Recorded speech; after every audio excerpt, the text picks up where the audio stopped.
What is up? GoodMicWork, back at you. What you're about to watch here is a re-upload. As most of you know, recently, the WWE went through and blocked about a dozen of my videos on YouTube. A lot of my older pay-per-view and DVD reviews, and a few other commentaries where I had used some video footage, with no audio, just me talking over it, but somehow it got matched or reported or whatever, and WWE blocked the videos. I tried to dispute them. They all came back denied. No big deal, whatever, right? I wasn't monetizing these videos back then because I was using a little bit of video footage. I assumed it was all protected under fair use, but YouTube guidelines and copyright laws are all fucked up. Me, ever the optimist, I'm always positive. I make the best out of a horrible situation, and I'm not even that freaked out. Most of these videos that got taken down were 2 to 3, and I think maybe even 4 years old in some cases. So they're very old, but at the same time, it disappointed a lot of you that said, oh, I like going back and watching some of those old DVD reviews or whatever. So what I decided to do is re-upload all of them, and I'm just going to sprinkle them out to you, maybe like one a week here in the next,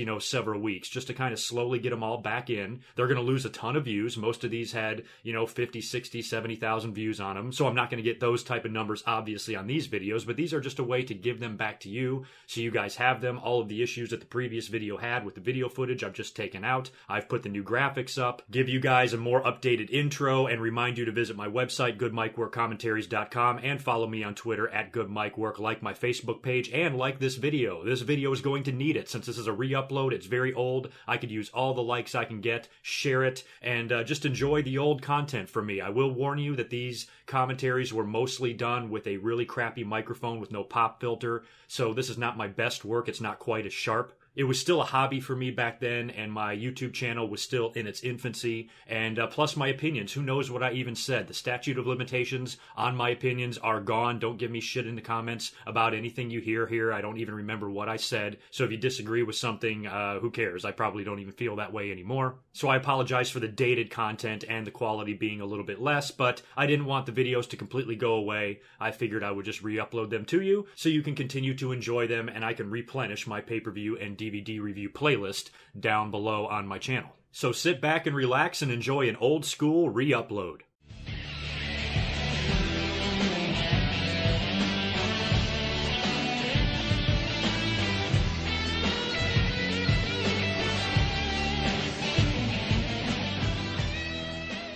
Be a really fun DVD review to do because I love The Rock. The Rock's one of my favorite guys of all time. When he came back in 2011 and had that little 3-year run there, I thought that was so awesome of him to do that because he didn't have to. The Rock is a bona fide movie star, a full-blown Hollywood powerhouse. He has got no reason to ever come back into wrestling or even set foot in the WWE's door ever again.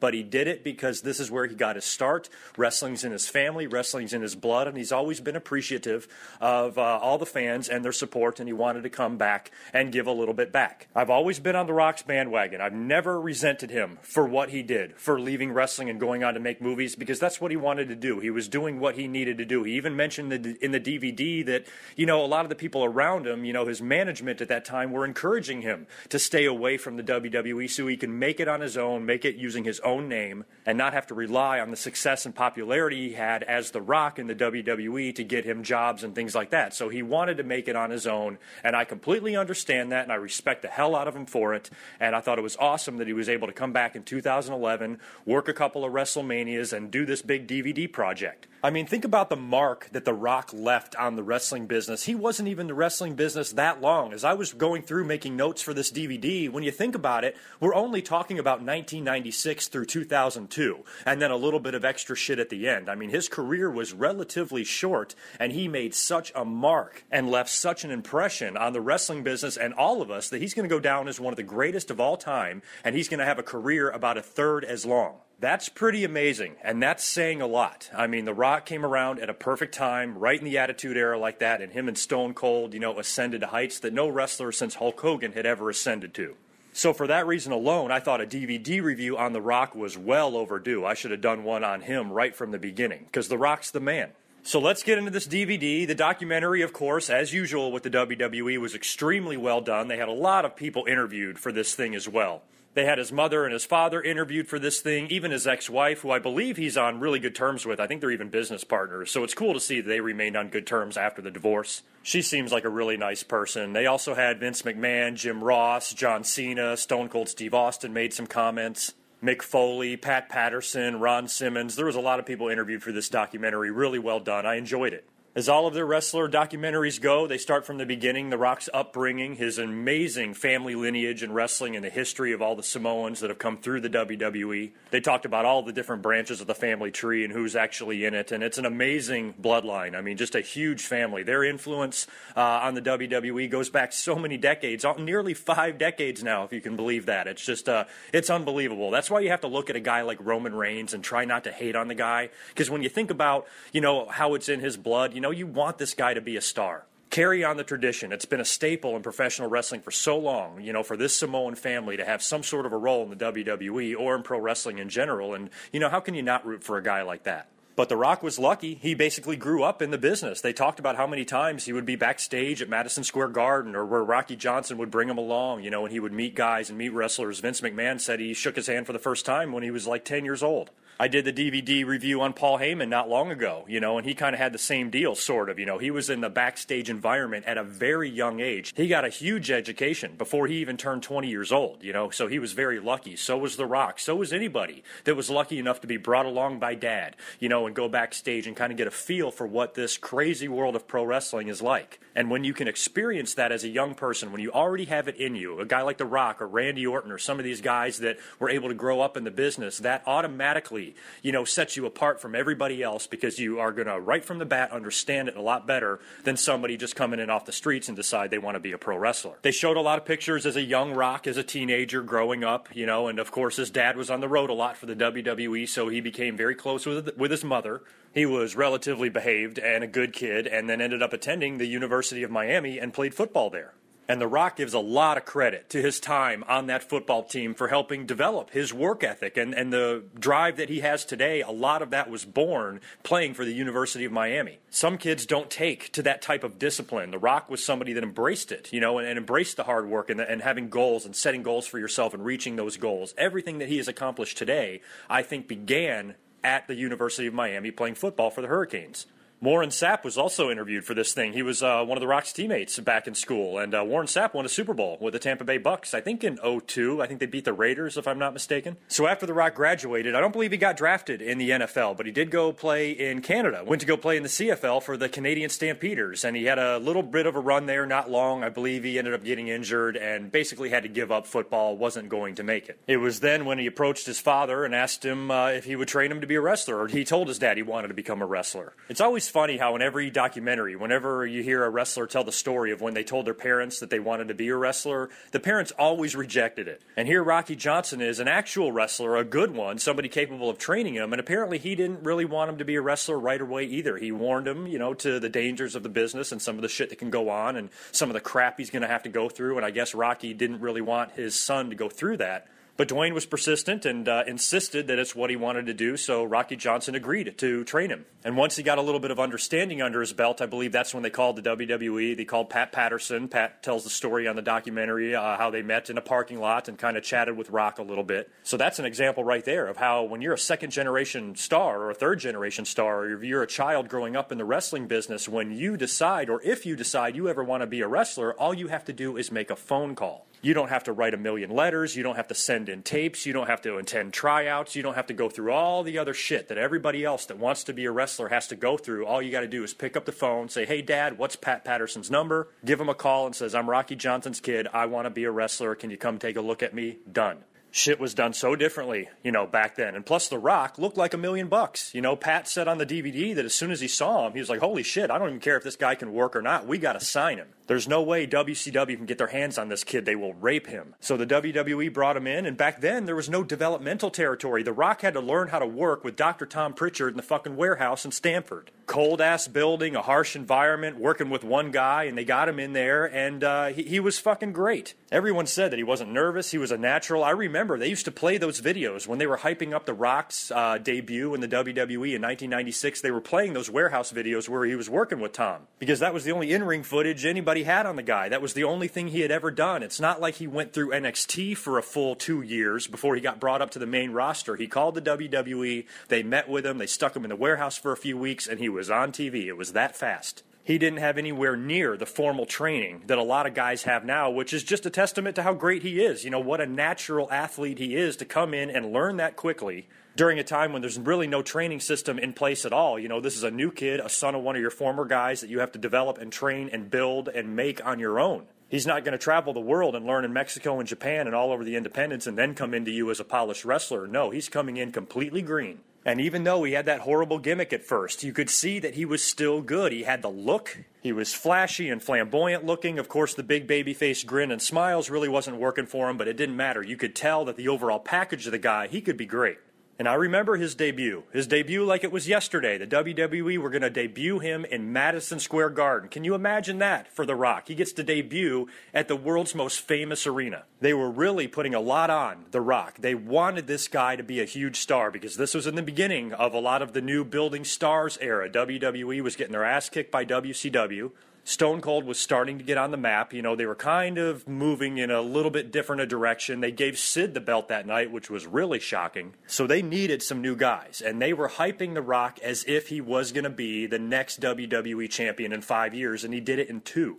So the pressure was on right off the bat. And The Rock debuted at Survivor Series in that tag match. And I believe he was the sole survivor. I think it was him against 2 other guys, Goldust and someone else. He won his debut. The fans went nuts. He got the big moment and that crazy wild hair. Do you remember that? He looked like a fucking chia pet. And I remember liking it. This whole Survivor Series had a completely different feel to it because it was MSG, the tide was turning, the fans were starting to get more vocal, and of course the New York fans are very smart. That was the night that they booed the shit out of Shawn Michaels in the main event. But after The Rock's big win at Survivor Series, now he's off and running with this new gimmick. And it was only 2 months later, it was on that Thursday Raw, the same night that Shawn forfeited the title. He went into a match with Intercontinental Champion Hunter Hearst Helmsley, and he won. He beat Triple H for the Intercontinental title, and the fans, even during that match, you know, they showed it on the DVD where they were chanting Rocky sucks even as early as February 1997 when he had only been in the company for 2 or 3 months. The WWE gave him the Intercontinental title anyway. Hey, when you look back at it, what are they doing here? They're shoving him down our throats. That's exactly what they were doing.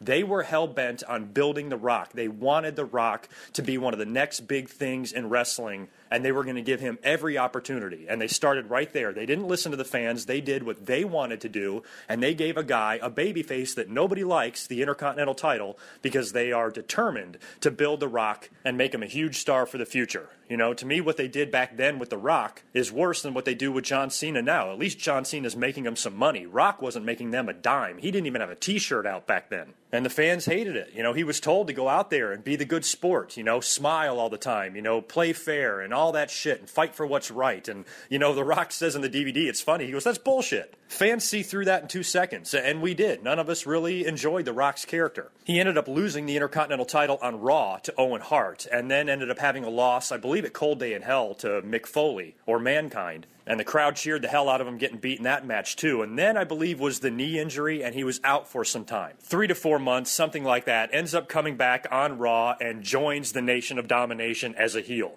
And I remember this well. As a matter of fact, I even knew, or I had a suspicion that when The Rock came back, he would be a heel. Because, you know, what the dirt sheets and shit were saying back then, you could kind of see that was going to happen. So as soon as The Rock jumped the railing in street clothes during that match with Farouk, and I forget, whenever that was in late 1997, you know, you're like, oh, there's The Rock. He's the new Nation member. Plus, he's black or half black. It would make perfect sense to put him in there. So Rock joining the Nation was kind of, the cat was out of the bag, you know, on the dirt sheet level. We kind of already suspected this. But when it happened, it was like, oh, wow, this is great. Because The Rock, I thought, was being wasted. You know, he was being forced down our throat in this smiling babyface manner, and he's too good for that. Look at the guy. They need to use him in a better way, and turning him heel was the perfect thing for him. And then they gave him the microphone for the first time in a true interview, where he's not acting like a complete dick pickle, and he gets on the mic and says, you know what, fans? Fuck you. Die, Rocky, die. Rocky sucks. Why don't you kiss my fucking ass? And it was awesome. Because think about it, all that shit was new. You didn't have many wrestlers telling the fans to suck their dick very often. It was awesome. He was calling them out for their bullshit, and it was great. It got him instant heat, and it showed that he could talk, and he could be serious, and he could be a little bit more authentic, and that's what it was all about. Back then, Vince and the WWE wanted to see your true personality come out in your character because they wanted you to get emotionally behind what you're doing. You don't see that today. The last thing in the world the WWE wants you to do today is have your true personality come out. That's the last thing they want. They want everything to be scripted, and they don't want any authenticity to it at all. That's why everything sucks. But back then, The Rock was able to, when he said that to the fans, when he said, "How dare you treat me like that?" He truly meant it. That's really what he felt. He probably did feel slighted that these fans are chanting Rocky sucks, because despite the fact that his character sucks, he was still working hard. He was still determined. He still wanted to be in pro wrestling and was really trying hard to achieve that, and the fans were just not giving him any rope at all and taking a shit on him. And that's got to be disheartening, especially when you're new in the business and you're a rookie and you're trying to make it and you're like, God, these fans, they're not taking to me. What the fuck? I'm working my ass off in there and they still don't care. So he probably truly was a little bit resentful, and that heel turn was the perfect thing for The Rock. Joining the Nation, one of the best decisions WWE ever made. And because of that personal resentment that The Rock had to the fans, his mic work in the Nation was great. This is where The Rock developed his attitude, that swagger, that trash talking. What The Rock was all about on the mic. He developed all that shit in the Nation. He was hilarious at such a young age, had not really gotten a chance to really talk. I mean, he had done some backstage interviews as a babyface and shit like that, but he wasn't seasoned yet. I remember at the time when he started cutting those edgy promos in the Nation, giving shit to the fans, being really funny, really full of himself, referring to himself in the third person, which was great. I remember one time he looked over at Mark Henry, he goes, "Here, hold The Rock's belt." I mean, he was so overwhelmingly egotistical, and it was hilarious. It just like he was delusional. He really thought that he was the greatest thing in the fucking world, and that came out in his character, and it made for really entertaining shit. Not only, what was it great for his character, but it was funny. You could see that this guy had some comedic abilities to him as well. I mean, he was firing on all cylinders right off the bat.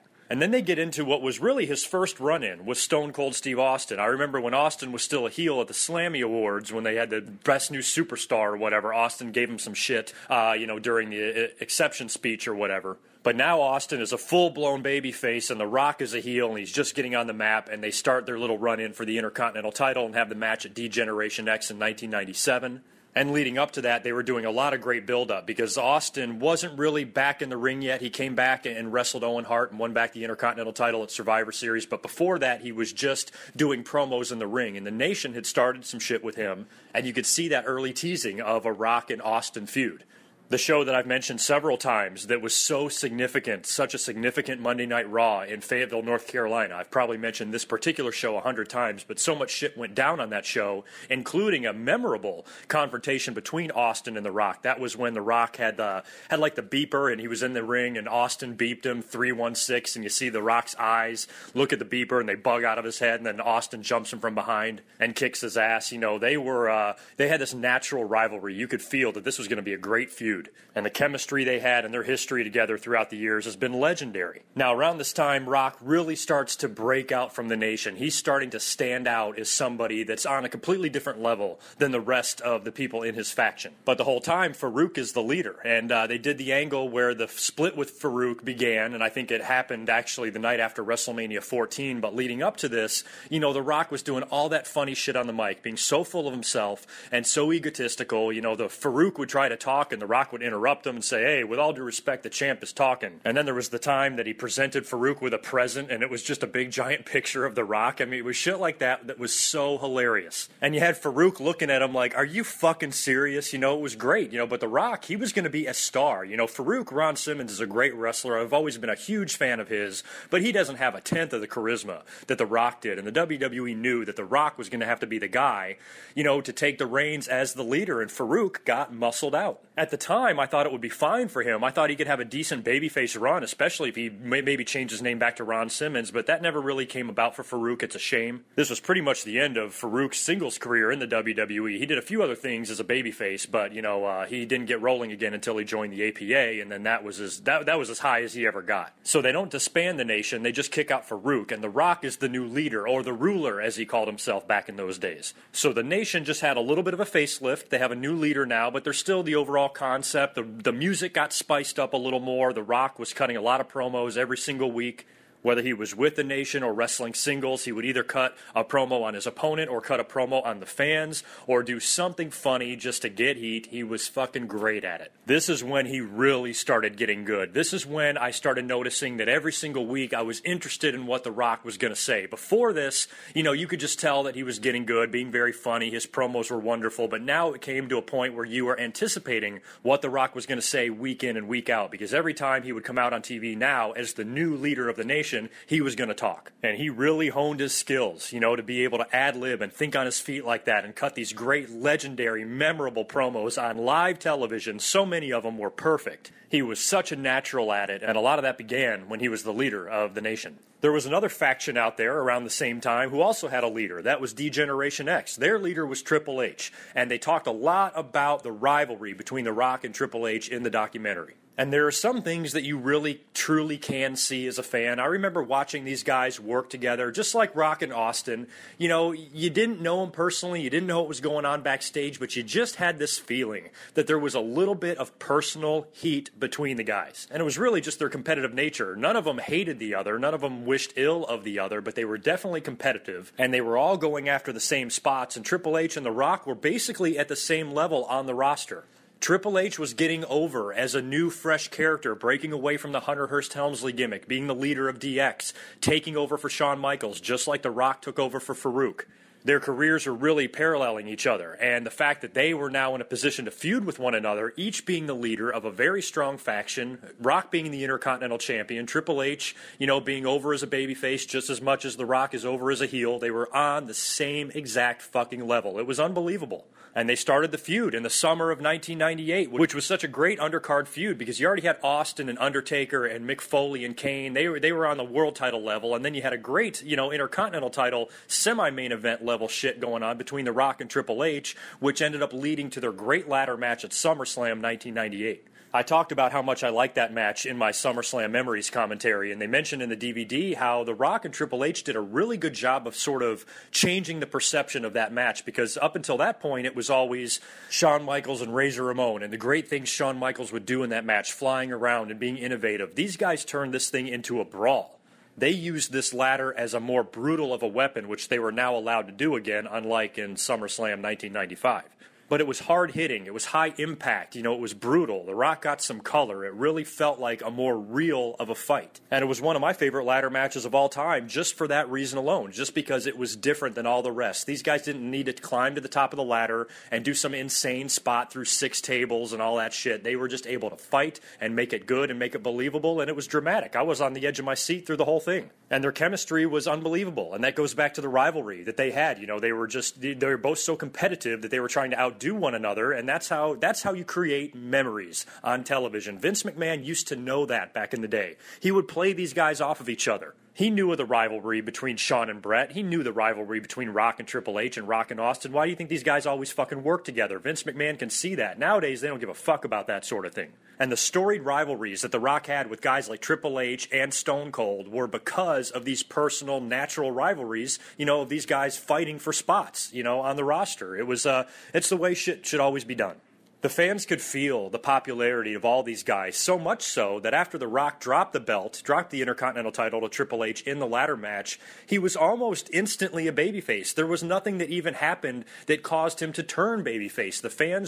He was already over, even as a heel, even going back as early 1998. The fans were laughing at what he was saying, they were popping for what he was saying. The Rocky sucks chants were getting under his skin, and then he would have a great comeback, and he would actually make the fans smile. The Rock was already over. And then they hold up the WWE title because of the circumstances in a match with Kane and The Undertaker or something like that, and they have to put the title belt up in a tournament at Survivor Series 1998. And this is where they have the brief little conflict between The Rock and McMahon, which basically makes The Rock a babyface. So basically, McMahon wants to keep Rock out of the tournament. He has to fight for his right to get into the tournament, and it makes him a full-blown babyface. And you got Mick Foley, who Vince McMahon, is making you believe he's the guy that he wants to win the tournament. He's the guy he's putting all his money behind. And somehow in a 16-man tournament with guys like The Rock and Stone Cold involved in it, he wants Mick Foley to be the guy to come out as champ. So it was this really wonderful, elaborate ruse that you didn't see coming because The Rock was a freshly turned babyface, and he was hot, and he was over.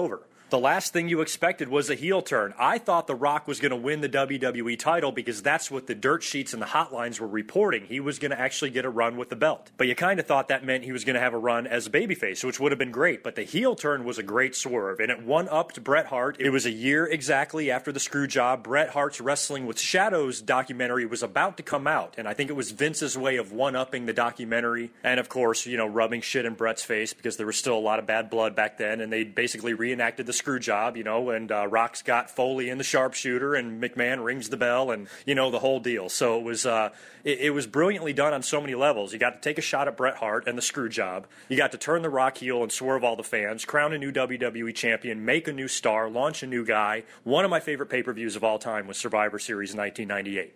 And the storyline with McMahon, remember he was in the wheelchair because Undertaker and Kane had smashed his ankle to shit and he was rolling around out there. Turns out he was never hurt at all. Shane McMahon was even a babyface, you know, rebelling against his dad, siding with Stone Cold Steve Austin. Shane turns on Austin during the middle of the tournament, causing him to lose. They completely use and mind rape Mick Foley, making him think that, you know, Vince McMahon loves him, and Mick Foley he's got this attachment to Vince McMahon, and he really loves him, so Mick Foley gets his heart broken, plus you launch The Rock the way they do. I mean, it was just such a well-done storyline. It was something I just wish they could do shit like this today, because that was surprising, that was shocking. Even though the fans and the internet and dirt sheets and hotlines were reporting that The Rock could win the title, you didn't see the heel turn coming. And just like that, with a snap of a finger, Rock is right back to being who he was when he was with the Nation, only this time, instead of the Nation, it's the Corporation, and instead of the Intercontinental title, it's the World Heavyweight title. So they basically took what The Rock was doing on the Intercontinental level and just bumped him up doing the exact same thing on the WWE World title level, and it was fucking gold. Corporate Rock, corporate champion, corporate elbow, that was wonderful shit. You know, The Rock could just continue being right on who he was being, continue to develop those mic skills, doing it in the heel way that he does. I'll never forget his promo after he won the title at Survivor Series the night after on Raw. He told the fans that he still was not over when they chanted, "Die, Rocky, die," and "Rocky sucks." The Rock says, "I never, ever forgot that," and The Rock's going to damn sure make sure that you don't forget it either. One of my favorite quotes of all time from The Rock. He was so pissed at the fans that he went along with this big elaborate ruse to get back at him. You know, and that happened, you know, a couple of years before. The Die, Rocky, die, and Rocky sucks was a year and a half prior to this. He was still pissed about it, and he was able to use that, you know, as great fuel for his fire of turning heel and this vendetta against the fans. It was great. He did great things as the corporate champion. I thought it was such an awesome swerve and an awesome heel turn because The Rock was one of those guys that he was over. The fans weren't going to turn on him because of a storyline anymore. He was over whether he was a heel or a face, and you knew he was probably going to wind up being a babyface in the future, especially back then, because it was pretty crystal clear. When The Rock won the title at Survivor Series, you look ahead to WrestleMania, you know that's what they're building towards. You know Rock's going to probably hold that belt until WrestleMania and defend it against Steve. So the plans were pretty obvious to a fan like me, but they took a really awesome detour because he has to feud with Mick Foley. Mankind's the guy they fucked over in the tournament, so he needs to get some matches out of this. And this was one of my favorite times ever in WWE because watching this as a fan, when The Rock just got launched the way he did at Survivor Series 1998, the last thing in the world you expected was to see The Rock lose the belt. You were thinking he was going to go right on in to WrestleMania, just stopping along the way to feud with Mick Foley and dispose of him, and then go on to defend and drop the belt to Austin at WrestleMania. But the feud he had with Mankind was awesome, and it was surprising. They had the first pay-per-view match at Rock Bottom, and Mankind got fucked over, and then they did the match on Raw, and it was the infamous night on Nitro where that idiot Tony Schiavone tells everybody on Nitro that later on Raw, Mick Foley is going to win the WWE title because the show was taped a week ago, and the moron caused fucking 3 million people to switch the channel and go watch that. And I remember when the spoilers came out, I found out the very next day, I found out Wednesday morning that Mick Foley had won the WWE title, and I couldn't believe it. You know, because back at that time, it was weird enough just to see The Rock win the title. He had only been in the business for 2 years. That belt had previously been on guys like Undertaker, Shawn Michaels, Bret Hart, and for The Rock to hold it, it's like, wow, you know, this guy's kind of new and fresh in our minds, and here he is champion, and now you got a guy like Mick Foley, who, as great as Mankind was, You know, and as awesome as that character was, I never expected Mankind to win the WWE title. Even when he was hugely over, even when he first came in and he was beating Undertaker in pay-per-view matches and getting title shots against Shawn Michaels at In Your Houses, I still didn't think Mankind would ever have a chance to be WWE champion. It's not the guy that Vince would ever put the belt on, but they did it anyway, right smack dab in the middle of the Attitude Era, where WCW is trying to push these big mega stars like Hogan and Goldberg and Kevin Nash. Vince McMahon's like, all right, fine, we're going to put the title on Mick fucking Foley. And it was a brilliant gamble because the WWE knew that Mick Foley was a guy that the fans respected. All the smart fans, you know, wrestling was so huge. Millions and millions of people were watching this shit every week, you know, on Monday night between Nitro and Raw. And WWE putting the title on Foley, you know, this hard-working, respected wrestler that has given his body for the fans, that all the fans respect, them doing that for Mick Foley as opposed to WCW having the fucking finger poke of doom on the same goddamn night, you know, the fans, you know, related to Mick Foley better. They appreciated that title win better. And it just showed how WCW, they were done. You know, they were already losing in the ratings. They were trying their same old dirty tricks by giving away the results, only this time they're giving away the results of a show that fans actually want to see. It didn't mean anything in 1996 when Eric Bischoff would say that Fatu beat Bob Holly. Who the fuck cares? But when you say Mick Foley won the WWE title, well, holy shit, I need to check that out. You didn't stop me from watching the show. You advertised the fucking show and told me to watch it, you fucking idiot. That was one of my favorite times. That feud that Rock had with Foley, you know, during those 3 months when Foley won the belt and then The Rock won it back from him at the Royal Rumble, and that brutal match that was, of course, featured in Beyond the Mat. We all remember that. And The Rock talks about it in the DVD, that he was baseball swinging those chair shots into Mick Foley's skull. One of the worst, most brutal matches, even makes me uncomfortable to this day, especially when you think about what happened to Chris Benoit and so many of the concussion problems that we're seeing today and how dangerous, you know, brain injuries can be. The fact that Mick Foley took 30 fucking chair shots, you know, with The Rock swinging them as hard as he could, that's amazing that Mick Foley, number one, is alive, and number two, knows his fucking name and shit. You know, it's unbelievable. I hope Mick Foley, you know, I hope he goes to the doctor and gets his head checked out regularly because I'm worried about him as he gets older, but he's a brilliant guy. He does his fucking one-man shows, and he's just always been very intelligent, very smart, and I guess if anybody can overcome brain injury, it's Mick Foley. So, but that match I know contributed to probably his early retirement as well. And then they had the halftime heat too. Remember during the Super Bowl, WWE? I mean, that's how hot wrestling was. Wrestling was so hot that they were banking on the fact that a lot of people would actually watch wrestling during halftime of the Super Bowl, and got USA to plan it to air right when halftime hit. It wasn't even a scheduled time. You were just supposed to turn over to the USA Network during halftime, and you would see an empty arena match, which was also taped. So both of Mick Foley's title wins were taped because we found out before he won the title in both instances. I think you had Vince and Jerry Lawler on commentary. I can't remember who was doing commentary, but I remember Vince being out there, and Mankind ended up winning by dropping a forklift on The Rock's chest or something and pinning him. It was kind of stupid, kind of a, you know, I even though I loved Mick Foley and I was glad that technically now he was a two-time WWE champion, the traditionalist in me did not like the WWE World title changing hands like that. That's fine for the hardcore title, no problem. But for the World Heavyweight title, you lose the title by being pinned under a forklift. Come on. I really didn't like that, and I thought it was a bad publicity stunt. I mean, it got some decent ratings, I know, and it was something very memorable, and I think it was pretty awesome that the WWE had the balls to put a show on during the Super Bowl and relied on fans actually tuning into this thing, and they did. But the way the title was treated, not my favorite moment. Rock then, of course, ends up winning the title back, I believe on Raw. That was a ladder match with help from the Big Show, if I'm not mistaken. And this was just a couple of weeks before WrestleMania, so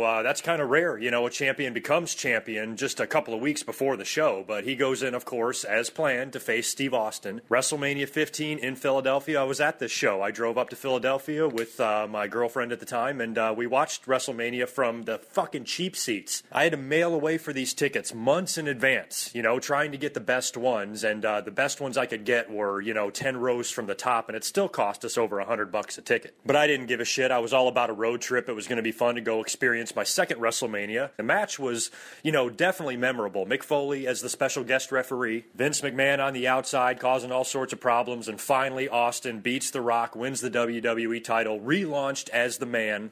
And I've seen a lot of shows live, and it was probably the loudest, if not one of the loudest pops I've ever heard live. Second only to Hogan slamming Andre. And The Rock was really starting to improve, too, in the ring. Around this time with his match with Austin, he was, he was just getting a little bit better. He was selling that stunner. That was when he first started doing that really over-the-top selling of the Stone Cold Stunner where he'd roll up backwards and hit the ropes and all of that. WrestleMania 15, I think, is the first time I ever saw him do that. So Rock was really starting to, just learn the business better. Keep in mind, he's only been in the business 2.5 years by this point. And you can just watch as he's getting better and getting better, not only in the ring, but on the mic. He's over, even as a heel. There's nothing not to like about The Rock. And he was basically already a babyface, even though he was aligned with the biggest heel douchebag ever in Vince McMahon, even though he was feuding with the biggest babyface of all time in the WWE, Stone Cold Steve Austin. He was still over. People still liked him, even though he was a heel. And so I knew a month before, he dropped the title to Austin, that once he did, he was going to be a babyface.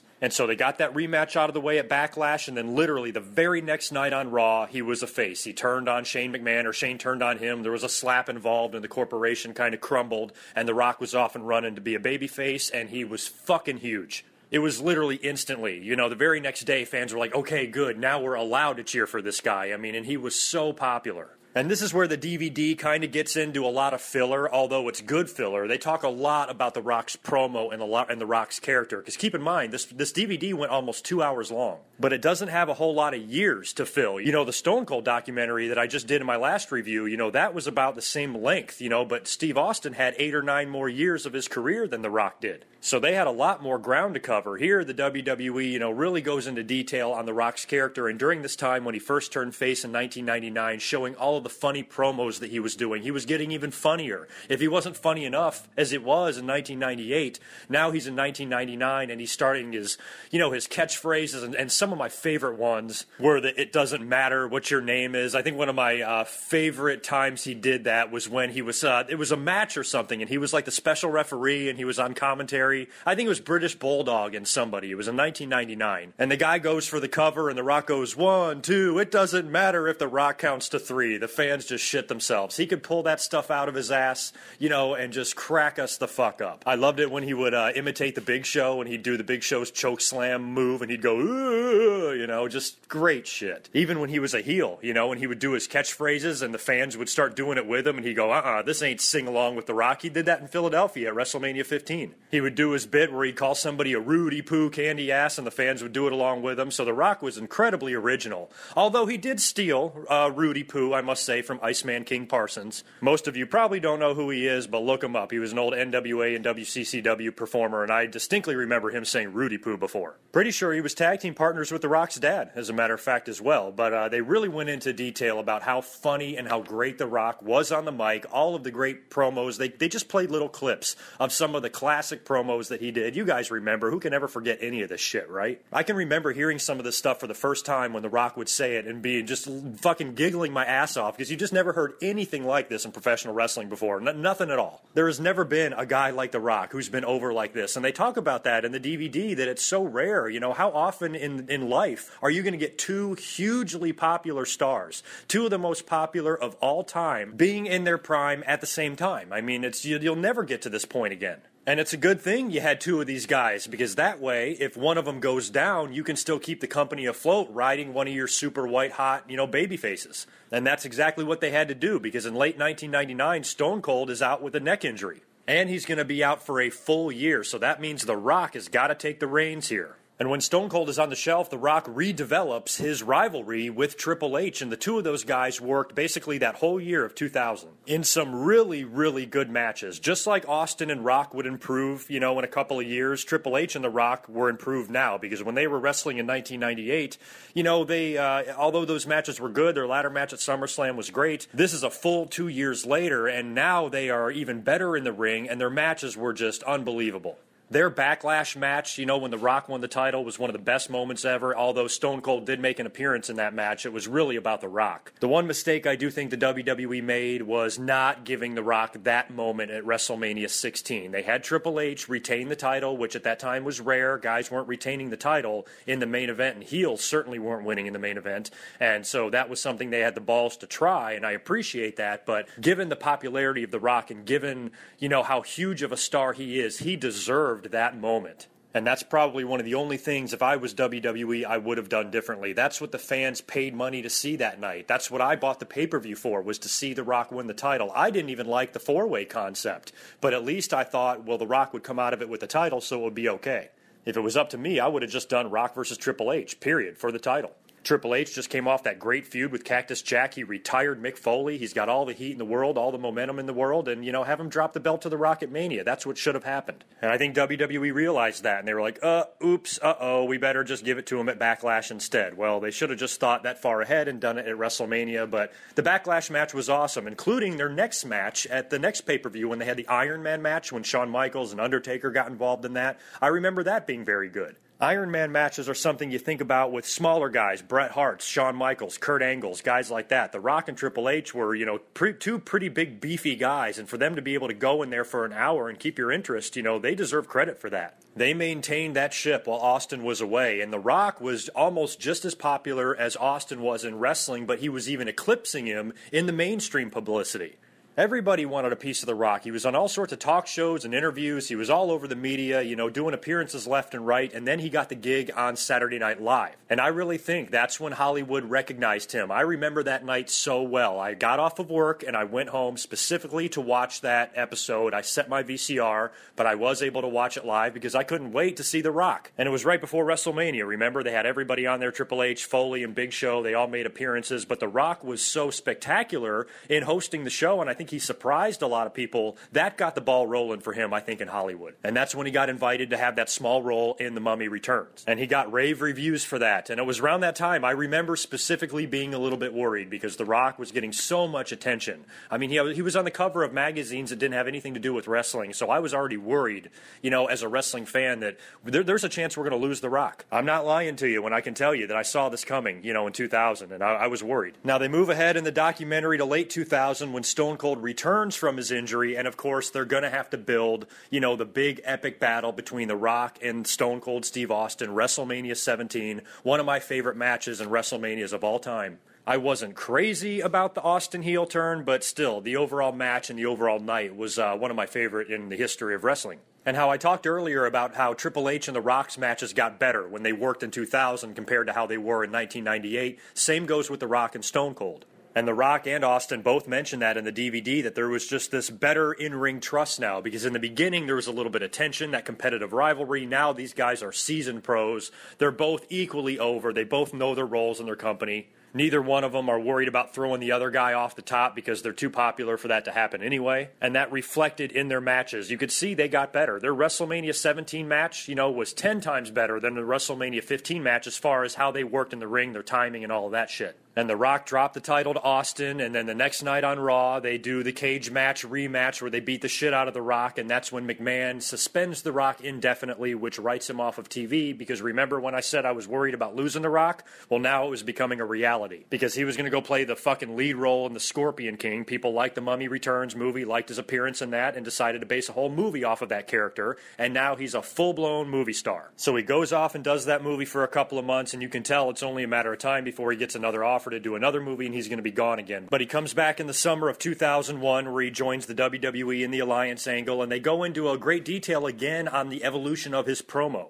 and how he changed a little bit through the years. And now, this time around, he was incredibly brash. They showed some hilarious clips of The Rock and Jericho insulting the shit out of Stephanie McMahon after she got her breast implants. And I remember cracking up, and I just think that's so cool of the McMahons and Stephanie. It's, you know, Stephanie wants to get this done, and Vince is like, you know, this is not going to go unnoticed by the fans. You might as well embrace it, and let's acknowledge it on TV, make fun of it a little bit, and get the crowd to react. I mean, it was great. I mean, The Rock and Jericho just verbally brutalized her, you know, over those breast implants. It was some of the funniest shit I can ever remember seeing, and they had great chemistry. You know, when The Rock and Jericho had that little mini feud, and they wrestled for the WCW title, but they were friends first, and the way they fed off each other, the chemistry that they had was so entertaining, and I love those two together. They give us what I believe is our third or fourth montage of Rock promos, just funny little clips and segments from some of the funniest things he's ever said on TV, and they do another little montage of that. Just so entertaining. This DVD had me cracking up.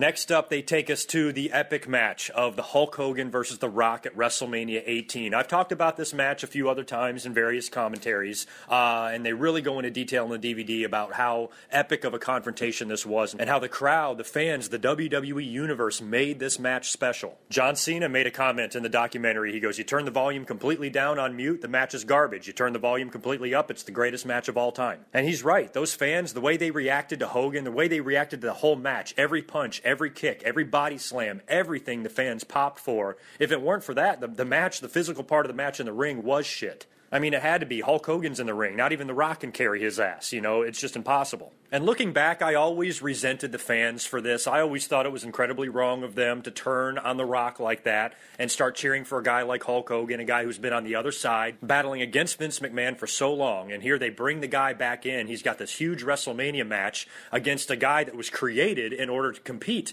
with Hulk Hogan in WCW. And the WWE fans, which there are a ton of in Toronto, Canada, has got some amazing wrestling fans. They're going to turn on The Rock. That's so unfair, but it was all nostalgia. That was the Sky Dome. That was the very same place where Hulk Hogan wrestled the Ultimate Warrior. There were probably a lot of the same fans at WrestleMania 18 that were at WrestleMania 6. So to see that again, I guess I can see why. And looking back, I'm not that mad about it because their allegiance to Hulk Hogan, them cheering him and turning their back on The Rock the way they did, that energy is what helped make the match. So without that, the match might have not been as memorable. But I've always thought personally that, if I was in the crowd that night, there was no way in a million fucking years I would have been cheering for Hogan. No way. I respected The Rock. I respected what he did. I respected his ring work. There wasn't too much I respected about Hulk Hogan at the time. All of the money he was making and politically what he was capable of doing behind the scenes, I didn't think fit in with the WWE's identity and who they were, their group of guys, and I didn't like really that Hogan was being put in this position.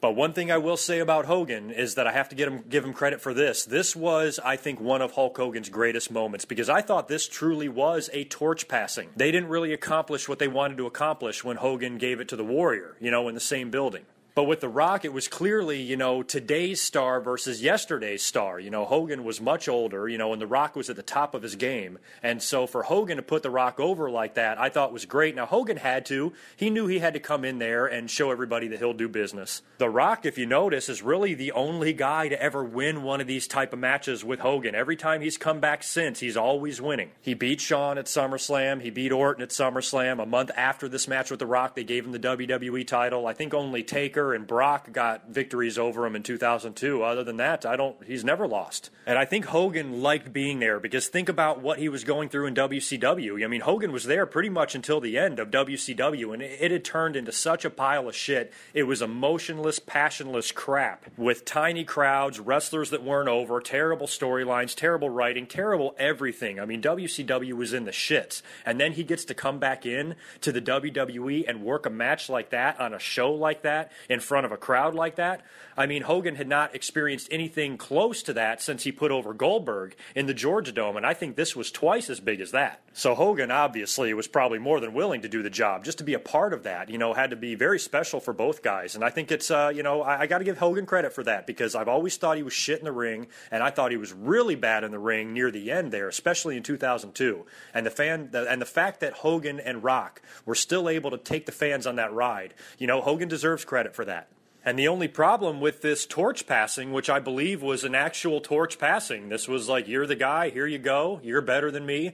The Rock was kind of done. So The Rock, even though he got the torch, he wouldn't have it for much longer because he was about to be out the door again. Which takes us to the final few chapters of The Rock's career. So before we get into that, why don't I just briefly discuss some of the extras and matches that are on these DVDs. I mention this in every single DVD review that I do. Of course, this is the regular, straight-up, old-school DVD version I do not collect Blu-rays. I know I'm an idiot for not doing that. I know the Blu-rays tend to contain a lot more extras and things like that, but I'm just really interested in the documentary. Any extra matches that come on these DVDs, I have them in my own collection anyway. It's really not that important to me. I just want the documentary. These DVDs are fine. They're all I need, and I apologize for not knowing the Blu-ray extras, but here are the extras that are on the regular DVD. Disc 2 gives you his debut match at the Survivor Series in 1996. Listen to this team. It was Jake the Snake Roberts, Barry Windham, who was the Stalker, Mark Marrow, and The Rock. They took on Triple H, Crush, Jerry Lawler, and Goldust, I believe, and The Rock was the sole survivor. They put him over huge in Madison Square Garden in his debut. They give you a Rock versus Triple H match from Raw in May of 1998. They also give you their ladder match at SummerSlam that I talked about earlier for the Intercontinental title. What a great match. Kind of a forgotten match the next month at Breakdown. You guys remember that Breakdown match? It was a triple threat match with The Rock, Ken Shamrock, and Mick Foley, which I remember liking. I haven't seen that match in years. I should take a look at it. Also, his title match with Mick Foley, of course, at Royal Rumble 1999. That was the I Quit match that was featured in Beyond the Mat. How can we ever forget that one? And they also give us the rematch of WrestleMania 15, the Backlash match between The Rock and Stone Cold from 1999. Disc 3 starts off with another match that I was able to see live, SummerSlam 2000 main event triple threat match, WWE title, The Rock versus Kurt Angle and Triple H. They gave us a WWE tag team title match with The Rock and The Undertaker versus Edge and Christian from around the holidays of 2000. The Rock versus Ric Flair from July 2002. The Rock versus Brock Lesnar, the big SummerSlam match where he put him over in 2002, is also on here. His match with Hulk Hogan at No Way Out 2003, as well as The Rock's return to Raw the very next night. They also put one of the Rock concerts on here, as well as a ton of stuff from his WrestleMania 27 guest hosting appearance, and that's pretty much it. So not the greatest selection of matches. You know, I wish they would have been able to cram this with all of his great matches, because like I said earlier, think about it. His career was not that long. I think they could have put everything in here. They could have put all of his WrestleMania matches on here. They could have put all of his title victories on here. They could have easily put every promo he ever cut on here. So if I take issue with anything, it's just that. I think they could have really crammed this DVD with a lot more stuff if they wanted to, but, you know, I'm really only interested in the documentary anyway. I have this footage already. So all in all, not horrible. There's definitely some great shit on the extras of this DVD. So getting back to the story here, like I said earlier, after his match with Hogan, he was pretty much off to do movies again. So he left for a couple of more months and then ended up coming back in the summer of 2002. He ended up coming back early. This was when Austin had walked out. And that was one of my favorite Rock moments of all time. There was just something about that. You know, Austin had just left the week before. You know, there was all that behind-the-scenes controversy going on that we were all hearing about. And then the next week on Raw, Vince comes out, you know, and says he's going to toast Austin a beer. He's going to call out Austin to apologize to the WWE Universe, all that kind of shit. Apparently, he thinks Austin is there because Tony Gurria had come up to him and said, he's here.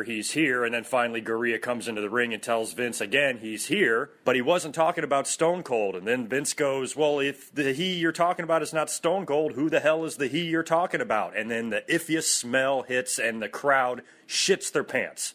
I was watching Raw live that night, you know, and I was starting to get discouraged around that time because the WWE had just changed over to the WWE. They had just dropped the F, you know, like a month before this. Hogan was back and had been champion, and I just didn't like really anything that was going on. On top of that, Austin was gone. So having The Rock come back that night breathed some new life into me as a fan because I was already starting to be like, oh no, it feels like it's over. But by this point, the fans had started to sour on The Rock. They talk about that in the DVD. Now it was becoming clear to all of us that The Rock was going to be, you know, he was going to be making movies first and then coming back when he has time to entertain us in the wrestling ring. And the fans already knew that. And then he has to go into New York and defend the title against Brock Lesnar at SummerSlam.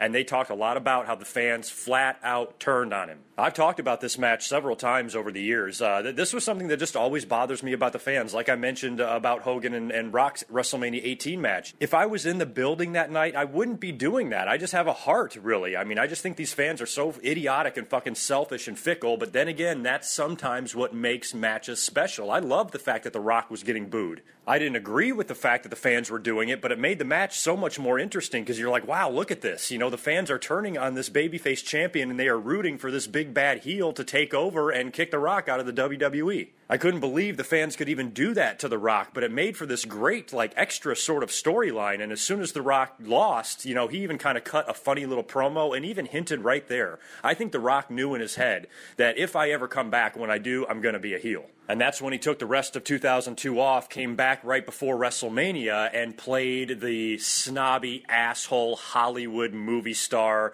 just hilarious, cocky heel. They talked about that in the DVD, how he fed off of that, how he embraced it. You know, Mick Foley had said, you know, he goes, I've seen so many great wrestlers completely crumble when the fans shit on them, but The Rock took it and embraced it, ran with it, and he is just as entertaining of a heel as he is a babyface. And they talked about all of the funny promos. Here we go with the promos again. That was really the main theme in this whole DVD. They loved talking about how entertaining The Rock was on the mic. And this latest stint of his in 2003 was no different. He even took it a step further. Now he's busting out the guitar and singing songs. They did a couple of rock concerts. They spent a lot of time talking about the one in Sacramento, where he just insulted the shit out of the fans, and then he had that line about the Lakers beating the Kings, and the roof came off that place. I mean, he was so fucking entertaining, and everybody said, just like I said earlier, you know, in The Rock's career, even when he was a heel, all the different times that he was a heel, there was really not a whole lot to dislike about him. He was so entertaining. I mean, even if he was personally insulting you after it was over, you had to be like, okay, I got to admit, that was pretty funny. He demolished that crowd in Sacramento that night, and everybody in Sacramento probably hated him, but everybody else around the world thought it was the greatest thing they ever saw. I was a big fan of this Rock character. It was a shame it couldn't have lasted longer because he was just so good.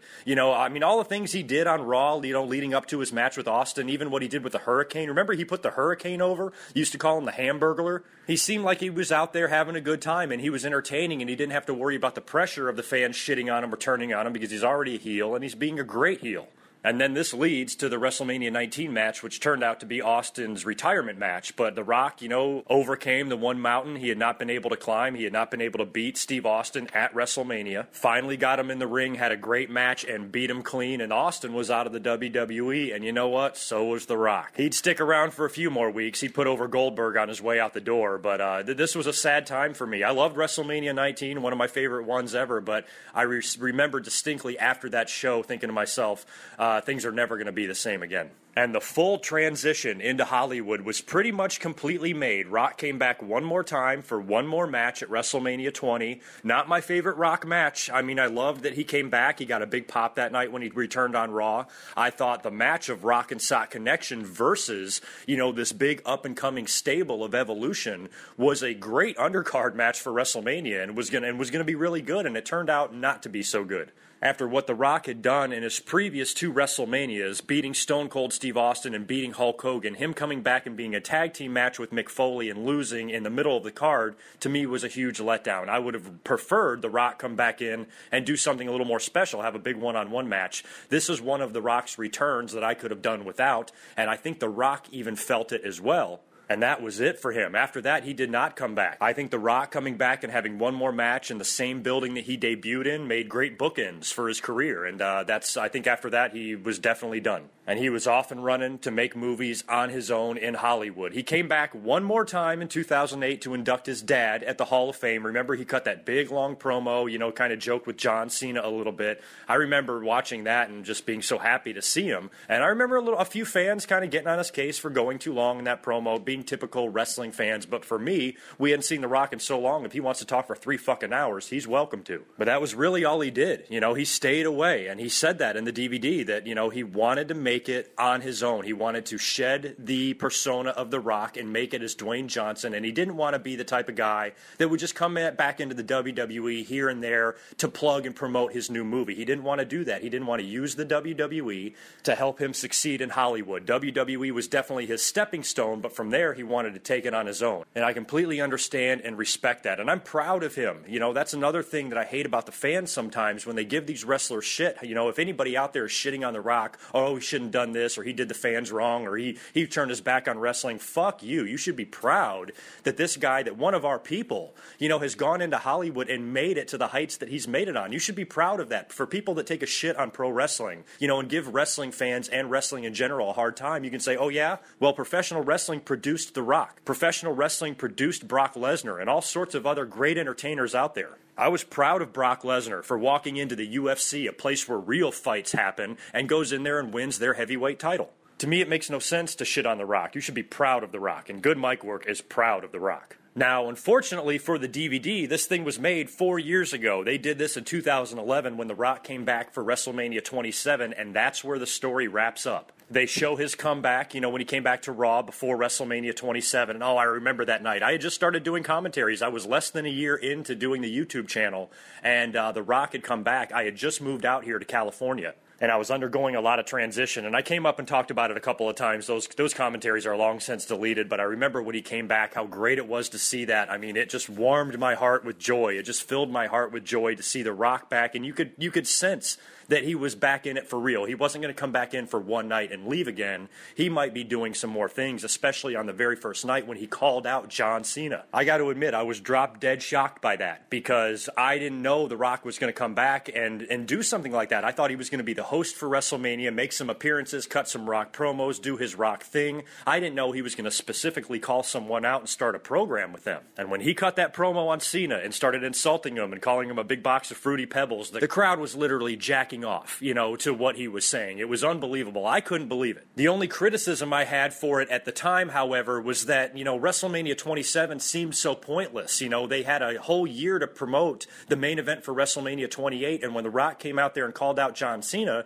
they made it seem as if the main event for WrestleMania 27 was John Cena versus The Rock. The WWE champion, The Miz, had been completely forgotten in all of this. He was supposed to defend the title against John Cena, but with The Rock calling John Cena out, being the host of WrestleMania, and then, you know, he's going to be on the outside of the ring or confront John Cena during the show at some point, so you know he's going to get involved in the main event. You completely forgot about the dumbass WWE champion, The Miz. I tried my hardest to support that motherfucker back then because I appreciated the WWE just going with somebody different, giving him a chance. You know, the fans really never took to him. I tried, you know, but looking back, yeah, Miz was a terrible WWE champion, and I bet you the WWE wishes they could take that back. But leading up to WrestleMania, every promo on Raw was The Rock or John Cena talking about each other. They were feuding with themselves. They were carrying on their own storyline and completely forgetting about the title match that John Cena has. So they finally get WrestleMania out of the way, bing, bang, boom. The next night on Raw, Rock and Cena have another promo, and that's where they announce the match for WrestleMania 28, and then they build it for a year.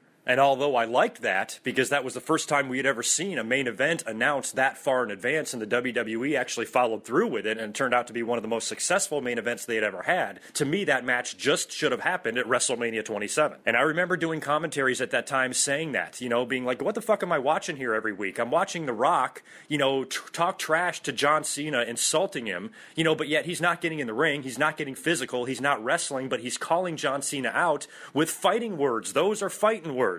But yet he's not going to fight, so what's the point of that? I remember being highly irritated. You know, I wasn't mad at The Rock, of course, it's not his fault, but, you know, to me, I was like, why is the WWE writing it like this? It makes The Rock look silly because he's out there calling out John Cena. You know, you don't say those things to somebody else. You don't insult somebody like that if you don't have any plans to fucking fight the guy. So the whole thing just didn't make any sense, you know, and if you're going to throw insults at each other that are that hard, are you guys really going to be able to wait 14 months before you wrestle each other? You want to wrestle right now. So I just had a hard time, you know, making sense of it. It just didn't make any logical sense to me, you know, at the time. But at the end of the day, I didn't give a fuck because The Rock was back. You know, just to see him out there, wrestling had been shit. To me, as I had just started this YouTube channel, I was hardly paying attention at all. Years 2007 through 2011 barely interested me at all. I hardly even kept track of things back then. Every time I turned on the show, I was completely bored and flat out disgusted with everything I saw. So just to see The Rock out there was surreal. I didn't think we would ever see him back. I mean, I thought he would come back and do something, obviously. Someday he would have to do something. But to come back and be this much invested in it, you know, I appreciated that from him. He didn't have to do it. But he did do it, and he knew he had one more pro wrestling chapter to write, and it was great having him back. And the DVD pretty much wraps it up here. They do a nice little video package to The Rock at the end. You know, Rock and John Cena are talking about each other. This was made, of course, before WrestleMania 28 had even happened. To me, I would have actually probably rather had this DVD come out after WrestleMania 29, after Rock had his little 3-year run there. So, but this will just be a bonus. How about that? Some GoodMicWork bonus comments. After this DVD ends, of course, The Rock comes back to do a lot. He wrestles John Cena and beats John Cena at WrestleMania 28. Leading up to that, he was very prominent on Raw. He was there almost every week, at least every other week, a lot more than Brock Lesnar is now, put it that way. He gave those matches and those promos and those storylines 100%, and he was fully invested in the whole thing. Came back a few other times. Remember, he came back in the summer of 2012 and CM Punk turned heel on him, and that set up their big Royal Rumble match, and The Rock, ended up beating CM Punk at the Royal Rumble and winning the WWE title. He also survived a rematch with CM Punk, and then, of course, he went into WrestleMania 29 in a match that everybody in the fucking universe hated, to the point where I had to come up and make a lot of commentaries about it. It was the worst thing in the world for The Rock to dare give back to Cena after Rock did the favor for him the year before. Imagine that. A guy actually does the right thing and the fans shit on his face for it. The fans were partially right in some of that, I will admit, because it was a little bit too predictable. I was even saying in my commentaries before their WrestleMania 28 match, before the first match even happened, I was already talking about a rematch the next year. So I think a lot of us knew that that was a possibility of happening. And, of course, when it did, when it played out like that, the WWE should have thought, I think, a little bit more when they laid out these plans for 3 years with The Rock. They should have left some wiggle room in there if the fans start reacting a certain way to tweak something up to make it better. To me, it doesn't seem like they ever strayed away from the original plan. And the original plan was great. That's how you do wrestling business. But the fact is, it became a little bit too predictable where all of us were kind of frowning on the idea of another Rock and John Cena match, especially when the year before was supposed to be once in a lifetime. And with this second match, the outcome, you already knew it. There was no way The Rock was going to win again. There was no way he was going to retain the WWE title, especially when he's going to be taking back off to his personal life after this. There was no way, number one, he was going to retain the belt, and number two, beat John Cena a second time. The Rock's not going to come back into the WWE after being gone for 8 years and completely bury and squash their top guy. That's not the way shit works. So the fans being pissed off that John Cena won is silly. That's retarded, because John Cena had to win. But the match itself was, I agree, I would have preferred another main event. I would have preferred at least a new twist on this angle. I always said at the time this would have been the perfect time for John Cena to turn heel. This was the one opportunity. I can understand the WWE not wanting to do it. I've given my feelings on that for the past almost 5 years now. But if they ever were going to be crazy enough to do a John Cena heel turn, this would have been the match to do it, because we didn't want to see the same thing we saw the year before. We saw good guy John Cena versus good guy The Rock. Clean, straight up match with a victory and a celebration and all of that. I would have loved to see John Cena be in a position where he realizes throughout the match that he's not going to be able to beat The Rock, and then results to, a heelish tactic to win the belt and then turns into the biggest heel in the business. That would have been the night to do it. And plus, with The Rock taking off right after that, that could have had something built in nicely for the future with the two of those guys, and John Cena could have been off and running as one of the biggest heels in the business. But the fact is, WWE just straight up doesn't have the guts to ever do something like that in today's day and age. There's no need to. I've mentioned that before. There's no Nitro. Now, if there was a WCW breathing down their neck, creating some serious competition with them, threatening their ratings, then maybe WWE takes some sort of a chance. But nowadays, you're just not going to see that. WWE sees all that money that silly John Cena merchandise is raking in. They're not going to change that for a second. They're never going to take a risk like that again unless they have to. And it was so disappointing to see that match come off the way it did, just with the straight-up match. It was the exact same match they had, at WrestleMania 28, only this time Cena got the victory instead. The Cena-hating nutjobs went absolutely apeshit over it. They couldn't get past anything about the match other than the fact that John Cena won, where I was the one saying that even though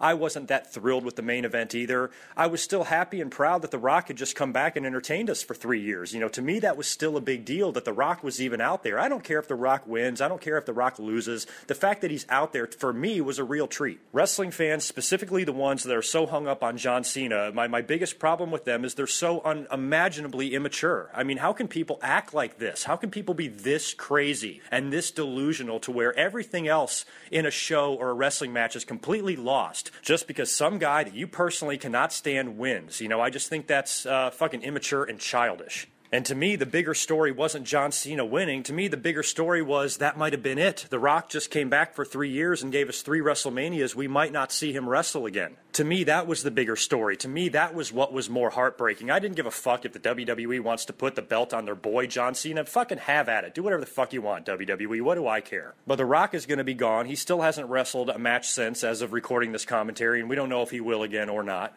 I remember tweeting him after the match that night at WrestleMania 29, just thanking him for the 3 years, for the 3 WrestleManias, for coming back. I really appreciated it. As a fan, as for someone like me, that's gone through and watched so many different eras, The Rock is somebody that's right on the top that I respect so much as far as the mega names in this business. And for him to come back and do what he did, as a fan, I was highly appreciative, and I thanked him for it.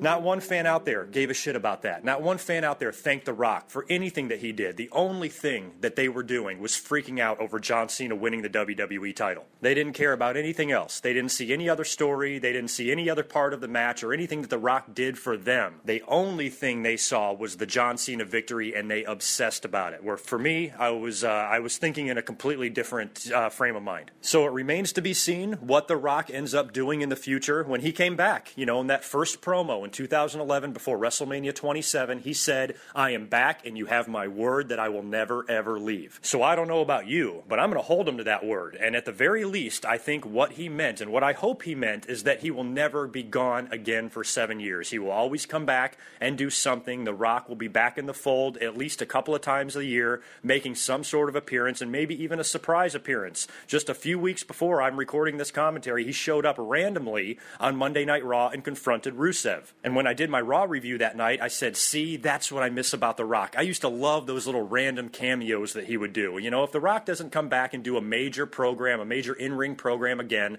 that's fine. If he can come back and grace us with his presence every now and then, entertain us, cut a fronty promo, just give us that thrill. At this point in my life as a fan, and in this point in The Rock's life, what is he, 43 years old now? I'm perfectly happy with him coming back to just do that, if that's all he wants to do. That's fine. I would like to see him get in the ring one more time. I think he probably will. I would like to see him have some sort of a final match where it's a definitive final match, and we know that's going to be it for him. I would like to see him have, that moment, that sort of a send-off. As of right now, recording this commentary in November of 2014, the early rumors for WrestleMania 31 is that he could be involved in a match. A few weeks ago on SmackDown, they teased a little match with him and Triple H. Vince McMahon has recently returned to television, and there's the possibility that he could be having a conflict with the Authority, and maybe The Rock can be involved in that. So it remains to be seen if The Rock is a wrestling candidate for WrestleMania 31, if he will actually get in the ring. If he does not, I hope he does something like he did at WrestleMania 30. Even though The Rock didn't wrestle at WrestleMania 30, that promo he did with Hogan and Austin